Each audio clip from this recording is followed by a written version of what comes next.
Hi, we're sisters, Amy and Nancy Harrington, the founders of the Passionistas Project. We've created an inclusive sisterhood where passion-driven women come to get support, find their purpose, and feel empowered to transform their lives and change the world. On every episode, we discuss the unique ways in which each woman is following her passions. We talk about how she defines success and explore her path to breaking down the barriers that women too often face. Today, we're talking with Kristin Quattlebaum, a nomad traveling full-time as she guides others to awaken their greatness and the courage to be who they are in the world. Kristin has mastered the bridge between logic and intuition and believes that this connection is the key to unlocking a deeper understanding of who we are and why we're here. She uses tools like human design, intuitive healing, masculine feminine energetics, and audacious reflection to guide closet visionaries into their extraordinary expression. So please welcome Kristin Quattlebaum. Hey guys, We're I'm so so glad to be here. here. We just reading that introduction gets us excited to talk to you. So we start always with what are you most passionate about? When you read that, I actually don't like bios. I always say, like, I like my energy to just speak for itself. And I thought I should have used audacious for my for my sign. Um, but yeah, I mean, just as you ask that question, I think about being audacious, and what that looks like in the world that we live in, and just this unapologetic permission to just be who I am in the world. I would say that, and then encouraging and guiding others through that process in their own way, and really unraveling and detaching from all the systems so that they can reveal that within themselves. And I think the more of us who are walking audaciously in the world, the better. So first of all, it's never too late to change your sign. So you can send a new sign. But so how do you live an audacious life? What does that look like for you? Such a good question. Honestly, what comes through right away is regularly detaching from societal norms, and just the way that we're told as business owners, like the way we should be doing business and showing up in business and being on social media and consistency, and just unraveling what all these things really mean to me and living from that space. What about you guys? What does living audacious mean to you? Yeah, I think very similar to that. I think it means like just doing it the way I want to do it Uh-huh.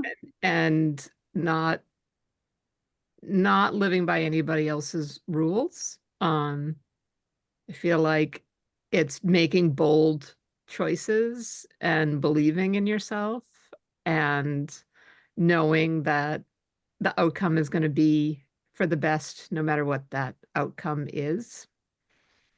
Yeah. Yeah, I'm living life for yourself. I've I'm 61 years old and I think I worked maybe 5 of those years for an employer. And the rest of the time I've kind of done my own thing. So yeah, I've always felt like life is for me to live and not for anyone else to tell me how to live it. So That's right. I yeah, do what I want. yeah.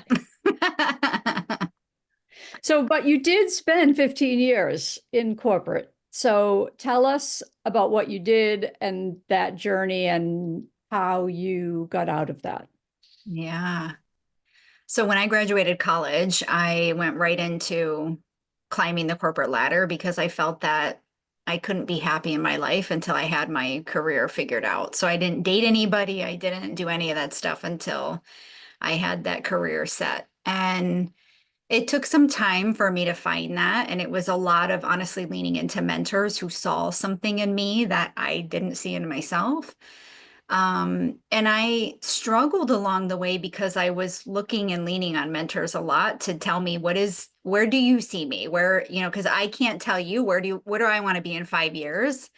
I could never answer that question because I was like, I just want to be successful. That's what I started saying to people. But I want to explore lots of different worlds and see what lights me up.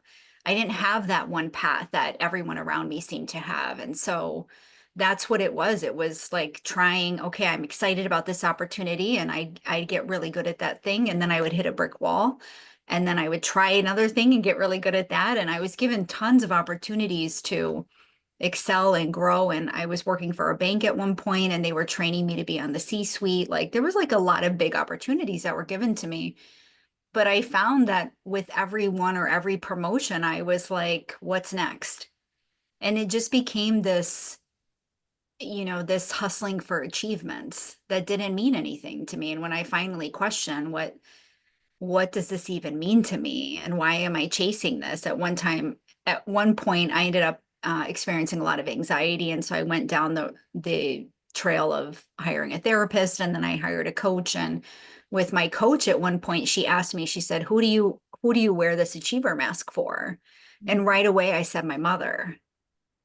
And I didn't realize, it was like she asked the perfect question at the perfect time for me. And it was then, only then, that I was able to put that down. And that was towards the, I would say, tail end, like maybe 2018. Yeah, 2018-ish, that I found that I realized that. And then 2019, early 2019, I actually started my business. So yeah, it was a lot of that along the way. So, And as I unraveled more and more, I became more of who I was in corporate too. Started expressing myself more, which of course was seen as very audacious and maybe out of line at times, but I just couldn't help myself. I think the more we step into that, the more it becomes, you can't hide it. so how did your definition of success change from working in corporate to maybe where you are now? Yeah. So then it's interesting you asked that, because I would say then I was seeking fulfillment. I was always seeking fulfillment. It didn't matter how much money I had, who I was working for, any of that. I just wanted to be happy. I wanted to feel fulfilled. And I would say similarly now, like that is still what I'm seeking, is happiness and fulfillment. But my version of success, so there's that thread there, but my version of success, I would say, is based more on my own parameters than someone else's, right? So rather than fitting into what does it look like for somebody to be successful in corporate versus I'm an entrepreneur and I get to decide and feel into like this is what I want for my life right now, right? Whether that's me taking time off and really going inward, and not having to produce, right? It's not based on production. Yeah, absolutely. So now in 2019, you started your business. So tell us about that process and explain to our listeners what you do. Yeah, so I was hired in 2017, maybe 20, I don't know, maybe 2016, but I was hired for a company when I got out of banking to help them shift their culture. That lasted for 2 years, and then they eliminated my position. 6 months went by, and I was hired for another company to help them shift their culture. And that lasted 6 months. And so that was March of 2019. So I had two positions eliminated within a year after a very successful career. And I always say it was a call from the universe to get out, and I took it. I accepted it, and I started my business in March of 2019. I started off as like an emotional expression coach. It was all about unraveling your emotional expression, because that was a big part of my journey in the beginning. And I think it's, that pent up expression is really interesting when you start working with people on expression, right? Because it starts to come out in ways that they're like, wow, I didn't love the way that came out. But we're so pent up, right? So I started with that emotional expression work. And then in my coaching, when I hired my first coach, we started meditating, and meditation opened up my intuitive gifts. And so at the time I started my business, I went into a business mastermind. I met a woman who did energy work, loved her energy. And I said, whatever you have going on, I need this in my life, whatever this is. And so she sat and taught me some energy work that she had learned. And she said, you're a natural at this. And I think you should go to this school and get certified in this work. And I was like, whatever. And I just went off in my own world and ended up circling back and got certified in intuitive life coaching. So that was the second piece of my business. And that was the work that changed everything for me. It changed my entire life. And it's the work that I'm passionate about now. And really that bridge between logic and intuition, it's really coming out of the mind and expanding and living this life that is based on intuition instead of limitations from the mind. And then teaching people that, right? It's just one of the tools that I use, but it's really, my work is all about, it's funny when we first connected, I was calling myself a purpose guide and healer. And now I'm calling myself a truth seer and shadow alchemist. And it's really the same work, but it's claiming a deeper level of it. It's just claiming that this is the work you have to do to find your purpose, right? To really live in that unapologetic expression of yourself. You can't do that without finding that first. So my work evolves around purpose, life purpose, unapologetic expression. I do a lot with masculine, feminine dynamics. So really balancing those energies within ourselves, intuition, and then I also use human design. So once you personally started living a more intuitive life, how did your life change? Living based on intuition is so much more expansive than the mind. And corporate Kristin, who was not consciously intuitive, thought anything was possible. If you asked, can we build this? And before you could even ask the question, I would say, yes, we can build that. My boss said to me once, the sky is the limit for you. And I said, there's a limit. That was corporate Kristin, right? Intuitive Kristin can see so much more beyond that, which just blows my mind every time I think about it. I went from believing anything is possible to multiplying that across realms and dimensions and energies. And it's just really amazing what we see and how much the imagination expands and how the cool ideas that come through that aren't based on, what you see or the old stale ideas that everyone's trying to shake up and spit out again, right? It's like, how can I do business in a way that's really expressive of who I am and why I'm here? Because I think we all have that. I think we all can tap into that. And the way that it's really cool too to work with businesses who have hit plateaus because again, they're basing all their strategy on what they can think of. To take them into the energetic world is just it's stuff you can't spit data out about, right? I'm not going to give you a report of data of how this is going to affect you, but if you take a chance and work with me, then your life is going to expand so much more than you can think because you literally can't think of what that would even look like. So I always say, like, it's always the energy. It's like, if you feel connected to my energy and you're like, I don't know how we're going to work together, but like, there's a connection here and I want to do it. Those are my people because they're the ones that believe in the unseen. Right. Yep. So you've mentioned a few ways you work with people. I want to touch on a couple of them. So describe what human design is and how that works. So human design is a rabbit hole. It combines a few systems like astrology, the chakra system, I Ching, and Kabbalah. It spits out this what's called body graph based on your birth info, so time, date, and location. And what it does is it talks about there are 4 main energy types in the world based on human design. So like 70% of the population are generators. They have their sacral defined, which gives them all the energy to create and build things in the world. 20% are projectors, 9% are manifestors, and 1% are reflectors. And there's a subpopulation in generators called manifesting generators, which are combo Manny Gen. And so it talks about how your aura, based on your energy type, how your aura is designed to interact with the world.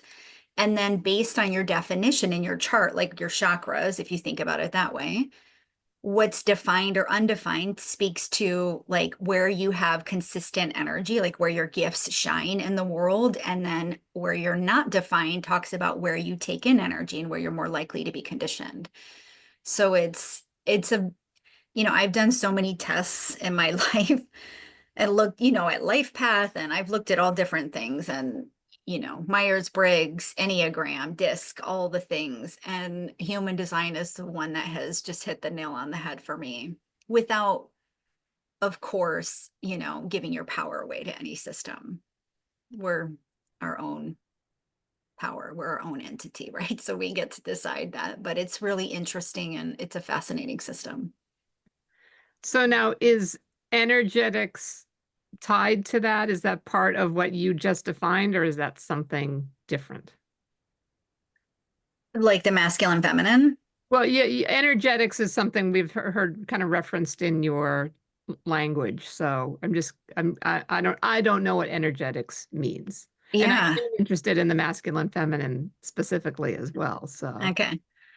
I would say that it's tied into all of the things, right? So intuition, energetics, we're talking, so like super conscious, subconscious energy, and then masculine, feminine energetics is another. And then in human design, there's energetics tied to that as well. And masculine and feminine also weaves into human design. So to me, it's like this trifecta of beautiful tools that we get to look at. They're the tools that have had the biggest impact for me, I would say. And so, of course, they're the ones that I love to talk about and resonate with. So what does it look like when someone comes to work with you? Is every single person different, or do you have sort of a process you go through? So there are a lot of different things that I work with people on, whether it's transitioning people who are really tired of their corporate role and want to transition out, which, spoiler alert, sometimes that's not the best thing to do right away, because, you're sort of throwing a Band-Aid on a bullet wound when you just jump ship and you don't really know what you want, especially because most of those people who are in that position haven't actually asked for what they want in the environment that they're in. So just a little side note if you want to do some work on your own. But a lot of people transitioning out of corporate, so it's working through that a little bit. And then also if they want to start their own business. So I work a lot with those sorts of people. Really, like I call them the closet visionaries, the people that, they know they're meant for more and there's more inside of them, but they don't know what that is.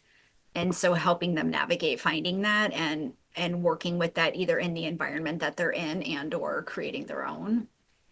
I've also worked with, couples. I've worked with couples with human design and masculine, feminine energetics and really claiming who they are, right? Because in relationships, a lot of times people merge into one being and they lose themselves, right? So how can we show up individually in relationships and allow us to co-create in that space? So many other ways. I've worked with authors.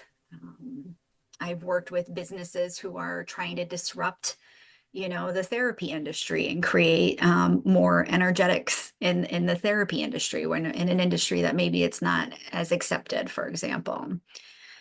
So a lot of different stuff like that. But I would say it's funny. I don't have a process per se that I go through, but it's really lifing, I call it. What's coming up for you right now? What's getting in your way? If this is what you want to do, how come, like you showed up in that space, not in the way that you just told me you wanted to show up. So let's work through that, right? That's the shadow alchemy part of it.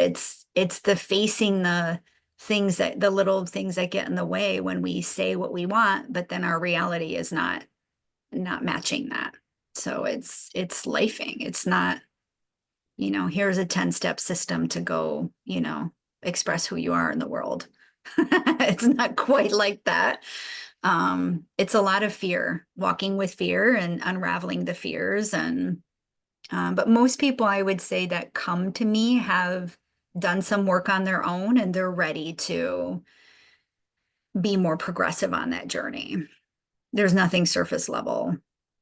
Like, my world is deep, and like my people are ready to go deep. Yeah, that must be intense. Mhm. So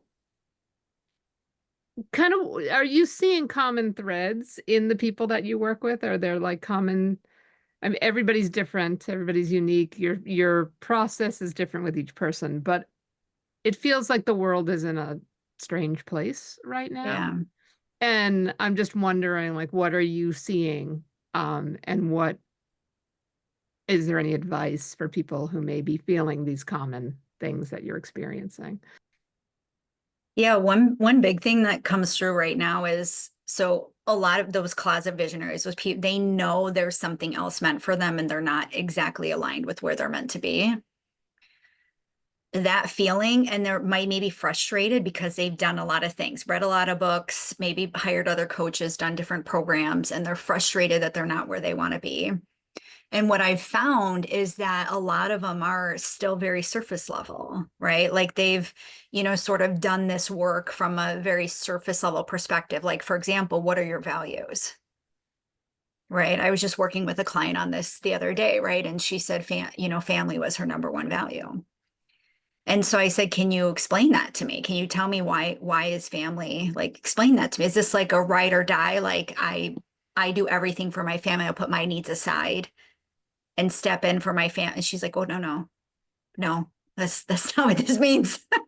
And I said, well, let's talk about it. Right. And then it sort of shifted into this like freedom of expression and support, having the support from your family to, walk your path, and to, just be that cohesive unit. Right. And to also be individual in the family unit, but with respect.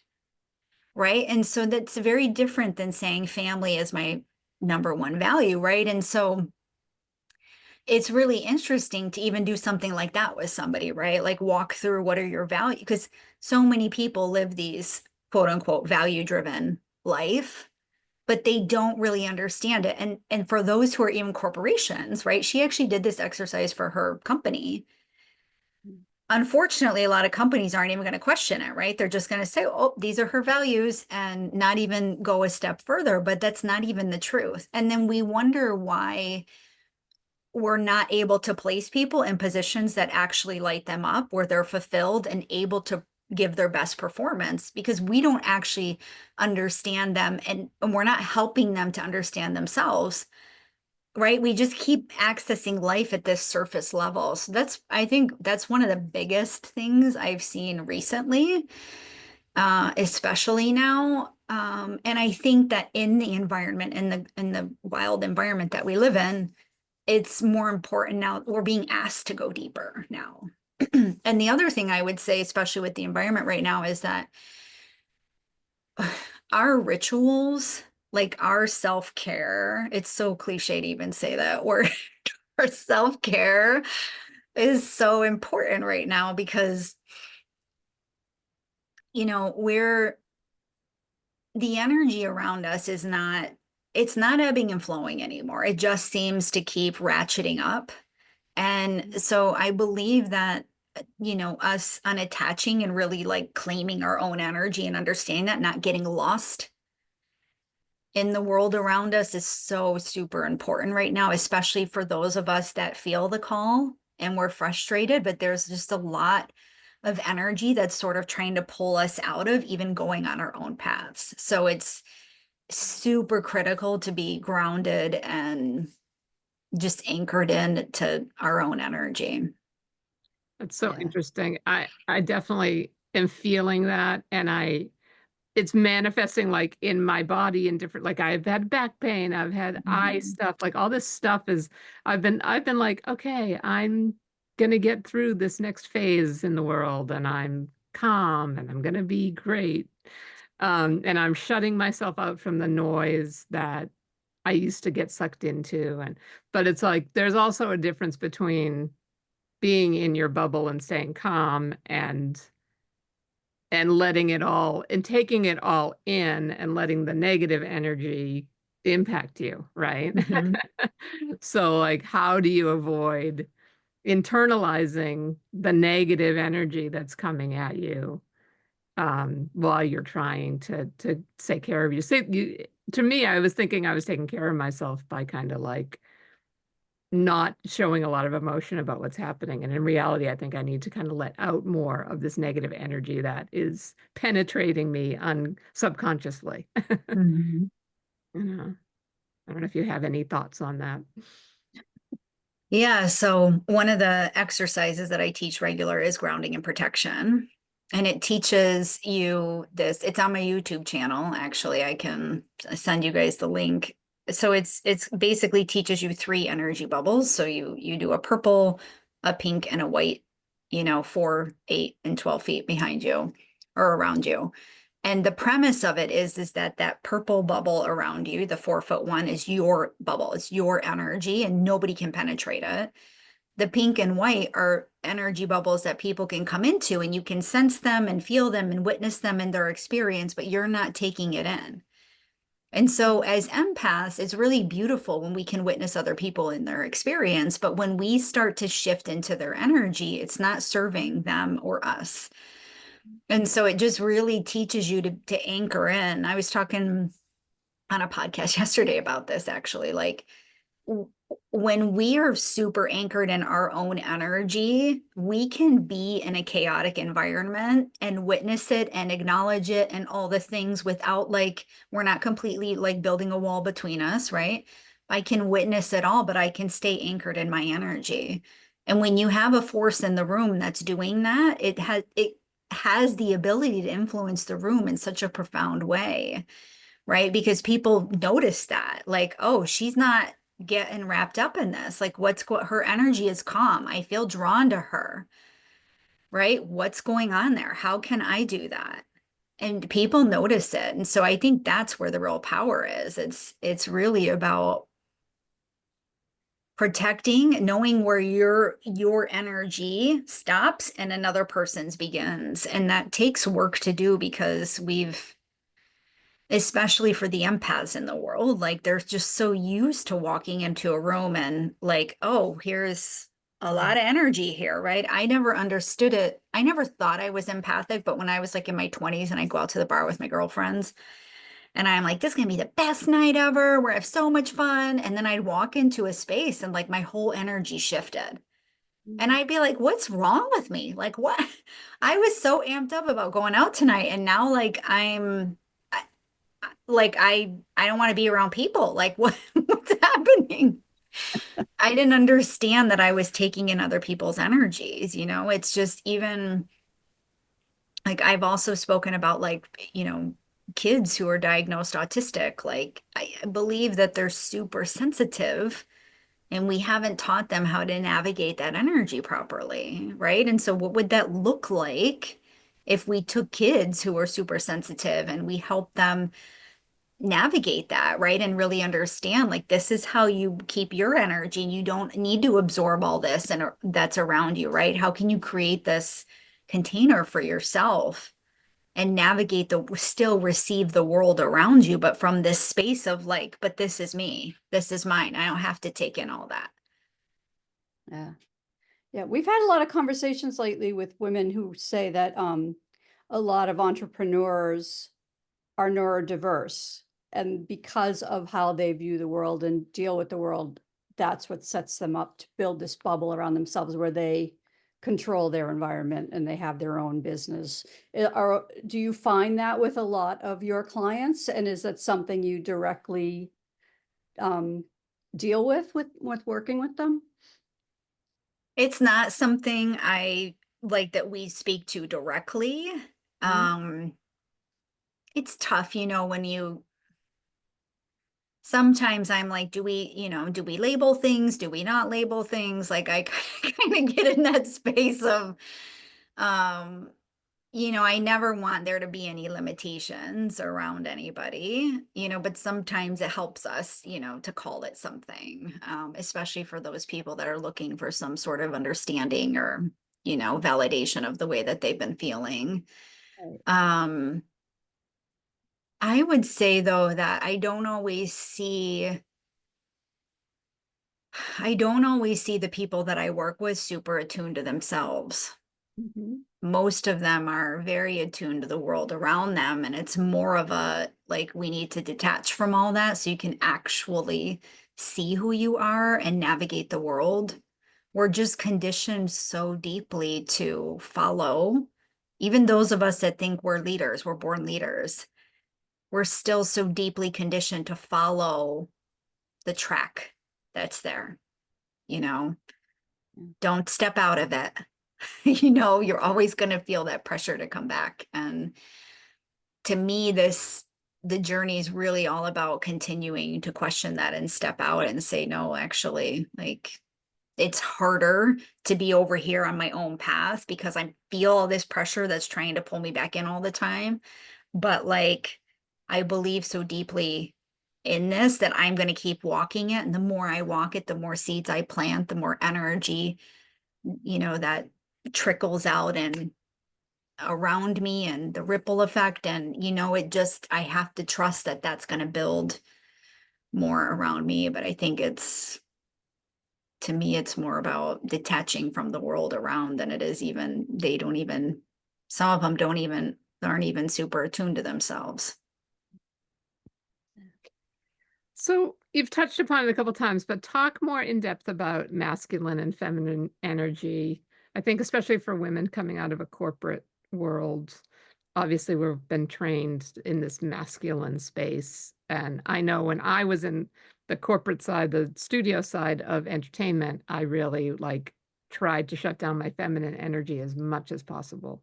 And now I'm just completely kind of swung the other way and really don't tap into my masculine energy as much as I think I need to sometimes. So talk about those dynamics. Yeah, this is another world that just fascinates me. So, first of all, for those new to it, it's not based on sex or gender. It's we carry the polarity within us, masculine and feminine within us.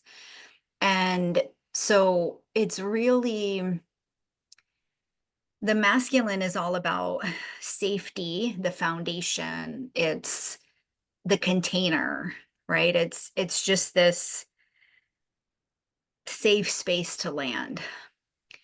And the feminine is more creative, more intuitive, embraces change, emotion, like that, sort of stormy energy is the feminine. And so when I was in corporate, I was very masculine, Kristin. And when I got out of corporate, I went all feminine. And the reality is that in those extreme polarities, we need both to really move forward and get what we want done.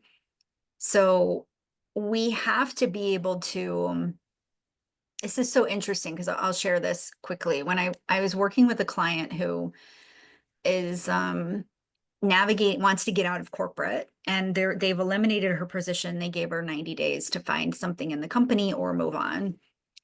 And she's like, I'm going to move on, but she doesn't know what she wants. And so I explained to her that she's basically released her masculine energy in corporate, right? Even though she's a leader there, she's released her masculine because if she had connection to it, she would be able to claim what she wants in that organization, right? But what happens is she's mad at the corporation for not giving her what she needs, but she can't even say, but this is what I want, right? That's her wounded masculine, not feeling seen and so, and I share that because somebody needed to hear that out there. It came through for a reason.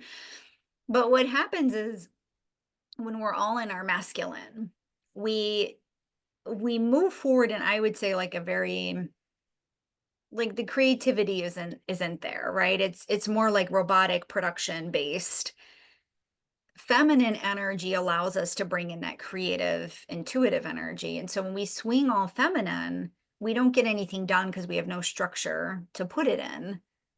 So we have to have both. And I did this meditation once where I met my masculine, met my feminine. And my feminine said, the masculine said, I just want you to tell me what you want and I'll build the path. And my feminine was like, I don't want you to tell me what to do. Right. Like, so these are the parts of me speaking. But it was so beautiful to hear after my feminine was like, I don't want you to tell me what to do. The masculine was like, just tell me what you want and I'll build the way. That was so powerful for me to hear. And I also saw them in that vision, like marrying each other. So I could see them together. So that wasn't like, oh, this is masculine Kristin. Oh, this is feminine Kristin. It's just, I could see them actually working together. And it's a natural dance between the two within ourselves. And then also in relationship, when we're in relationships, you need that natural polarity as well. But it's a natural process. It's not like I need to bring feminine Kristin online. And it's not like that exactly, but it's fascinating because like the wounded masculine was Kristin hustling for achievements, right? It's never enough. It's not I need to achieve more. That's wounded masculine. I was in my masculine very much, but it was wounded. The divine masculine is, knows the container. It can, evaluate chaos and not be, it can be around that feminine energy and not be completely thrown off. It can say, okay, this is what we need, right? It's like a leader who can step in and into an emergency situation and say, here's exactly what we need to do, right? That's a grounded masculine energy. When we teach things, it's masculine. When we coach as coaches, we're masculine. Feminine intuition, right? I receive intuition. And it's funny, I talk about the bridge between logic and intuition. I explained too that like I have a lot of masculine energy in my chart and I rejected it for a long time until I saw my masculine energy interpreting the feminine intuition that came through. And then I was like, oh, so I can actually shift my relationship with the masculine and that beautiful masculine energy gives me the words to express to people. I can read energy the way that I do because I embrace my masculine. Right. Which is not something a lot of people think about when they're intuitive, right? They're not thinking I'm masculine over here, but it was so beautiful that moment that I had. And I saw that it's like, oh, it's my interpreter. It gives me words for the energy that I'm seeing that like most people, intuitive healers who can't explain what they're seeing or feeling, they're in their feminine. They need to embrace their masculine more. I've never actually said that out loud, but like, there you go. It's the best definition of all of that I've ever heard. So thank you. That was That's so great. It was a So lot. That's my open throat in human design. love it. love it. So do you have one or two success stories from people that you've worked with that you could tell us about?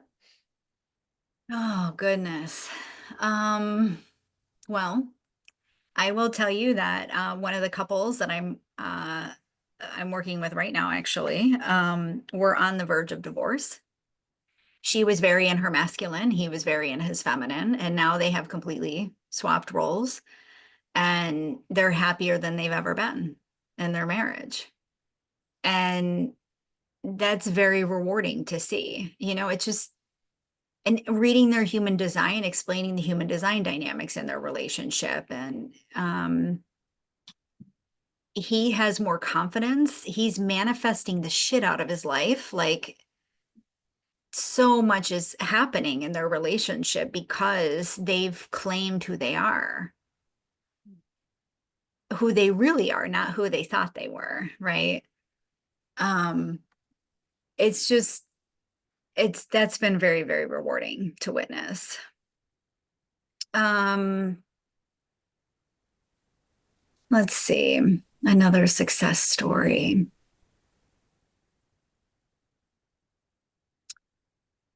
I worked with a woman who was really struggling with the investment.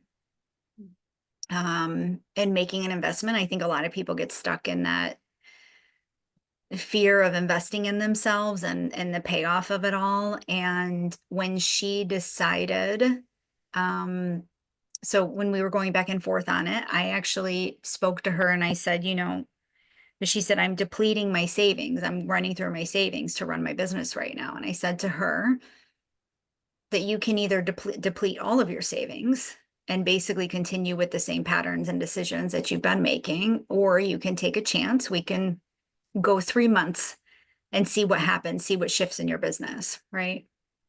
And within a month, she called in the largest income month that she's ever had.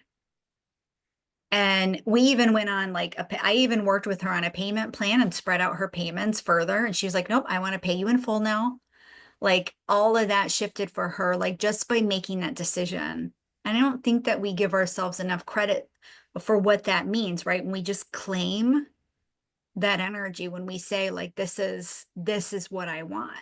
You know, I'm tired of this. I'm tired of the old pattern, but we have to be willing to break it in some way. We have to do something to break it, not just think about breaking it or say, I'm tired of it, right? We have to do some sort of that. Like it's like the universe wants something. Like we have to show our cards in some way. There's a lot. I mean, I've done readings for people who've had like the biggest launches that they've ever had by just a 5-minute reading that I've offered. I called out, I've called out relationships that were unhappy, and people come to me a year later and say he was cheating on me. Like it's like I put words to energy that people are almost afraid of saying or seeing themselves. And sometimes it's just very affirmative, you know, it's like I see people, the truth seer, that I guess what I call myself, right? I see the truth in people, and you can say 50 things to me and I can point out what's underneath it. It's the gift of being a projector too, on top of it. There's a lot of moments I could share, but those are 2 recent ones that I could share. Those are great. I think that we've had conversations with so many women lately that both of those topics will really hit them. You are also a digital nomad. So how does your intuition play into where you find yourself in the world at any given time? Yeah, so this has been a fun journey. I've been doing it for 4 years now, and every time I try to plan something, I'll get redirected. Like I wanted to go to British Columbia one time, and I was in Northern California and pretty much smoked out by the fires. And my intuition was like, go back to Arizona for 3 months, you know, and that's what I did. Every time I try to plan something, I get redirected. And I think one of the big reasons I did this was one, because I felt stagnant where I was, but 2, because I wanted to go deeper into the journey of surrender. And the other thing I didn't know I needed in doing this was finding safety within myself. Because I'm moving around so much, I'm being forced to ground my energy in myself all the time, right? Like it's not my environment that's making me safe. It's me. So sometimes I get direct messages, you know, I'll go to Arizona for 3 months. Sometimes I'll just feel a call, like I need to go back to Louisiana, or I'll see like I'll see 337, which is an area code in Louisiana. Sometimes it's an invitation, right? My cousin invited me to Nova Scotia, so I went to Nova Scotia recently. It's my favorite place I've been now, and I fully intend on having a property there someday. It's super magical. Sometimes it's interesting. Like sometimes if I'm going, like one time I was traveling from Florida to Canada, and I needed a space between. And so when I looked at the Airbnbs, I look to what's speaking to me, right? And then I'll land, like in that case, I landed in West Virginia. And not knowing that I was going to connect with a business we called it Wild, we did an event and I called it Wild Women of West Virginia. And these women just needed permission to connect back with the land and like be in their power as women, like to gather in community as women. Like, you can't make it up. Like you land in these places and you give these communities exactly what they need. Even in the moments where I'm like, why am I here? Like, I don't understand. Something's not working out. I'm not connecting with businesses. I'm not blah, blah, blah. And maybe then I'm going through a super introspective journey or, in one case in Louisiana, I decided to stay longer. And everything that I was planning to do from a business perspective, all my partnerships fell through. And I was like, why am I here? Why am I here? And what ended up happening was I connected with the land very deeply for the first time and opened up my gifts to connect with the land. And now I feel called to do work with the land and help people connect with the land and receive messages. It's really powerful, like what I've seen in the land in different places, like in Maine, it was the land was like, I'm being used and abused was the message that I got, right? There's so much hunting and, sports on the like ATVing and stuff on the land, that the land literally asked me for feminine blood, literally. And I mean, not literally, like the land didn't, words didn't, but I felt them. I was just talking to a client yesterday about that, like how people are misusing the word literally. But I don't know. It's just everywhere it's whether it's a person I meet or, a community I'm connected into or the land needs a message for me. And I know that I'm planting seeds everywhere I go, even if I'm not consciously doing it. It's just magical. It's like I'm creating this little web of energy around the world that it's interesting. It's really interesting. Yeah. So how can people get in touch with you if they want to know more or they want to work with you? My website's a great place to start. So it's kqunplugged.co. And you'll see I have a podcast. I have a YouTube channel. I'm on Instagram, Facebook. But you'll see all of that linked there. I do events. So I have events that are both virtual and then in person. If you happen to be in the area that I'm in Florida right now. So you'll see all that on my events page. And yeah. Excellent. Awesome. So one last two-part question, which is, what is your dream for yourself? And what is your dream for women? I love this question. My dream for myself is to fully express, to really step into all of my power. And I'm not there yet. I know that I'm not there yet. So, but to own it, to own my journey here. And for women,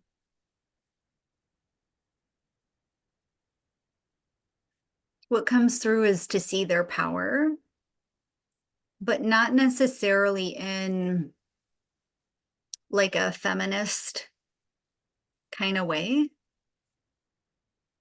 but in really honoring and understanding the power of what it means to be a woman and the change that we can really affect in this world, because it is the feminine that brings that forward.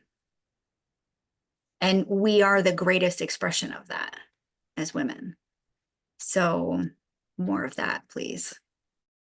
Thanks for listening to the Passionistas Project. Since we're not only business partners, but best friends and real-life sisters, we know how unique and truly special our situation is. We know so many solopreneurs, activists, women seeking their purpose, and more, who are out there doing it all on their own. They often tell us they wish they had what we have. So we've created a space for them and you to join our sisterhood, where trust, acceptance, and support are the cornerstones of our community. By joining, you become part of our family. We'll give you all of our sis tips on building meaningful relationships through the power of sisterhood and all the tools you need to thrive in 3 key areas: business growth, personal development, and social impact. You'll learn from our panel of Power Passionistas, who are experts on topics like transformational leadership, letting go of perfectionism, the power of community, and so much more. You can connect with like-minded women and gender non-conforming, non-binary people who share your values and goals in chat spaces, at online Passionistas pajama parties, and virtual and in-person meetups. And you can register for our exclusive series of online courses designed to help you tap into your intuition, find your purpose, bring your mission to fruition, and integrate diversity, equity, inclusion in every aspect of your plan. Be sure to visit thepassionistasproject.com to sign up for our free membership to join our worldwide sisterhood of passion-driven women who come to get support, find their purpose, and feel empowered to transform their lives and change the world. We'll be back next week with another Passionista who's defining success on her own terms and breaking down the barriers for herself and women everywhere. Until then, stay passionate.